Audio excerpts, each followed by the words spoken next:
Potato role செய்கிறதுக்கு 3 உருளைக்கிழங்க குக்கரில் வச்சு வேக வச்சு எடுத்துக்கணும். இதை நல்லா மசிச்சு எடுத்துக்கணும்.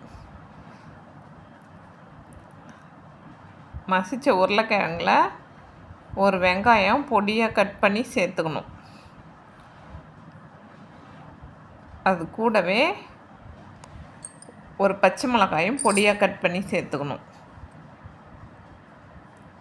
கொத்தமல்லி தழையும் கட் பண்ணி சேர்த்துக்கணும்.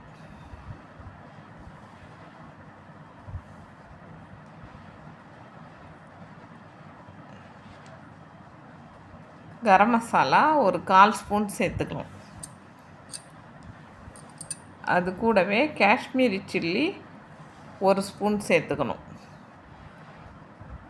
தேவையான அளவு உப்பு சேர்த்து நல்லா கலந்து பிசைஞ்சு ரெடி பண்ணி வச்சுக்கணும்.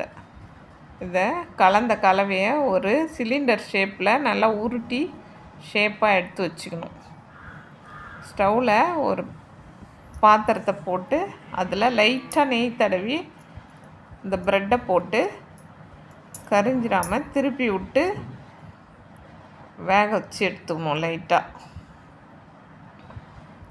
எடுத்து இதை ஒரு மிக்ஸி ஜாரில் போட்டு பொடிச்சு எடுத்துக்கணும்.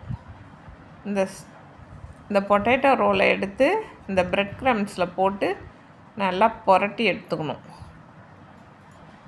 அதை கார்ன்ஃப்ளவர் மாவு ஒரு 4 ஸ்பூன் கரைச்சி எடுத்து வச்சுருக்கோம். அதில் டிப் பண்ணி எடுத்துக்கணும். எடுத்து எண்ணெயை ஒரு வாணலில் நல்லா காய வச்சு அதில் போட்டு திருப்பி விட்டு சிம்மில் வச்சு பொரித்து எடுத்துக்கணும். சூப்பரான மொறுமொறுவான பொட்டேட்டோ ரோல் ரெடி ஆகிடுது பாருங்கள்.